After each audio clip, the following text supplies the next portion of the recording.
वर्ष के बाद तब राज सिंहासन पर बैठे। क्यों बैठे? 14 वर्ष कहां गए थे? आप लोग जानते हैं कि वनवास भगवान राम को हुआ। और देखिए भगवान राम का भाईचारा कैसा था। हम लोग रामचरितमानस पढ़ते हैं, सिर्फ इतना ही जानते हैं कि राम का जन्म हुआ, जंगल गए, वनवास हुआ, सीता का हरण हुआ और रावण को मार दिए, भगवान राम राज सिंहासन पर बैठ गए। इतना ही कथा कह के रामायण समाप्त। इतना ही स्थापना हो,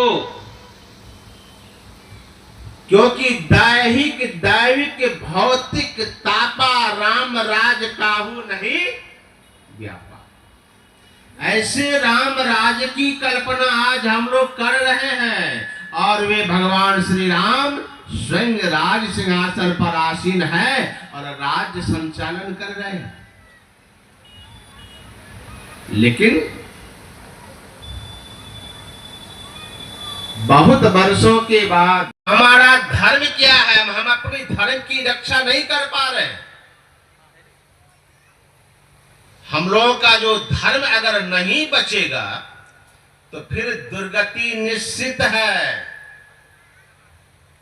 रामचरितमानस में अगर आप ठीक से पढ़ेंगे तो आपको लगेगा कि रामचरितमानस एक ऐसा ग्रंथ है जिसमें यह दिखलाया गया है कि पिता का क्या धर्म होता है, पुत्र का क्या धर्म होता है, भाई का क्या धर्म होता है, पत्नी का क्या धर्म होता है, मां का क्या धर्म होता है।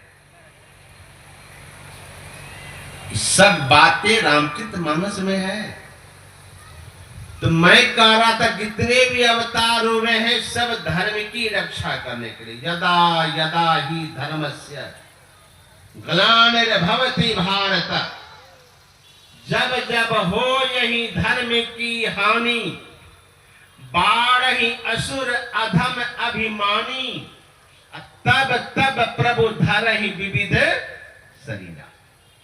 धर्म की रक्षा करने के लिए, धर्म की स्थापना करने के लिए अपने यहाँ अवतार धारण किया गया। लेकिन जितने भी अवतार हुए उसमें से सबसे विशेष अवतार भगवान राम और भगवान कृष्ण को माना गया।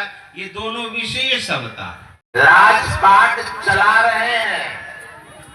और भगवान राम का राज्य कैसा था? आज भी राम राज्य की राजा परीक्षित के जमाने में मोबाइल का आविष्कार होता तो कलयुग का एक शाम तो हमको मोबाइलों में दे दी, कम से कम दिन भर छोड़ कर मनवाते रहेंगे, क्योंकि सबसे बड़ा पाप है झूठ। गुरु महाराज कहते थे और हमारे पूज्य बाबा भी कहते थे, झूठ इतना बड़ा शैली है सब पाप उसमें अट जाता है। सबसे ज्यादा झूठ लोग मोबाइल के बोलते हैं, इसलिए इस झूठ वाला कारखाना को बंद रखिए। तब संतों के विचार को ध्यान से सुनिए, जीवन का कल्याण होगा। बड़ा सुंदर प्रसंग आप सुन रहे थे सभी महापुरुषों से। इसलिए शांत चित्त होकर के बैठे रहे, इसी तरह से बिल्कुल मुंह को बंद रखें और मोबाइल को भी बिल्कुल बंद रखें, क्योंकि ये मोबाइल जो है सब करता है।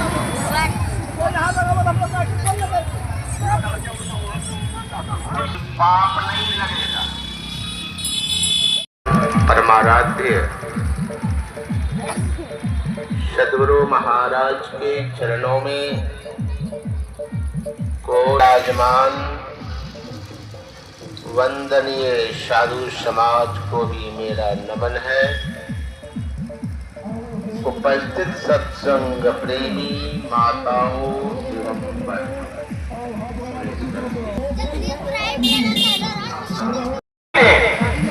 टूटे देगी मंच के नहीं कोई नहीं आवे।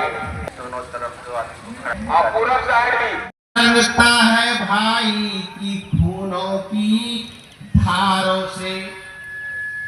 आज लोग भूल गया कि भाई भाई का क्या प्रेम होता है।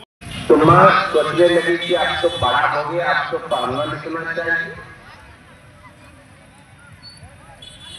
बच्चे से जब कहे कि बेटा पढ़ो तो बच्चा पढ़ेगी नहीं, आदत लग गई मोबाइल। कृपया चैनल को सब्सक्राइब फॉलो कीजिए।